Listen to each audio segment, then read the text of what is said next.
তুমি খাটে না বসা এখানে দাঁড়ায় আছো কেন? দাঁড়া থাকবো না তো কি করব? এই বাসর ঘর সাজানো আমার একদম পছন্দ হয় নাই। এটা কোনো ডিজাইন হইলো? কোন এটা বাসর ঘরের জাতের মধ্যে পড়ে? কোন গাধার বাচ্চা এই বাসর ঘর সাজাইছে? গাধা না বৌমা, এই বাসর সাজিয়েছে একটা গাধি। মানে মানে বাসর ঘরটা আমি সাজাইছি বৌমা।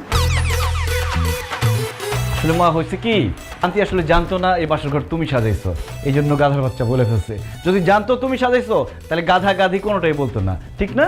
না রে বাবা, এতে মনে করা করি কি আছে, দিন তো আমাদেরও আসবে, তাই না সবুজের আব্বা? আচ্ছা দেখ, ওইসব আলাপ সালাপ বাদ দাও। ও বৌমা, আমাদের বাড়িটা কেমন লাগলো সেইটা বলো। খুবই বাজে, খুবই জঘন্য। এটা কোনো বাসা হইলো? এইরকম একটা বাসার মধ্যে আপনারা থাকেন কেমনে বলেন তো? যেমন পুরানো বিল্ডিং তেমন এই রুমগুলা কেমন ছোট। এর থেকে তো আমাদের বাসার ছাদের উপরের কবুতরের বাসাও অনেক বড়, অনেক সুন্দর। এ কবুতরের বাসায় থাক, কি বলো? মা, মা, কি ব্যাপার? আমি নাস্তা করে অফিসে যাবো, টেবিলে নাস্তা নাই কেন? কারণ নাস্তা বানানো হয় নাই, সেই জন্য টেবিলে নাস্তা নাই। নাস্তা কেন বানানো হয় নাই? আমি কি এখন নাস্তা না খেয়ে অফিসে যাবো? আমার বিয়ার পরে সারা জীবন তোর বাপের জন্য নাস্তা বানাইছি, তারপর তোর জন্ম হইলো, তারপরে তোর বাপ আর তোর জন্য নাস্তা বানাইছি। এখন তুই বিয়া করছস, এখনো কি আমাকেই নাস্তা বানাইতে হবে? মা, তুমি নাস্তা না বানাইলে কে নাস্তা বানাবে? কেন তোর বউ নাস্তা বানাবে?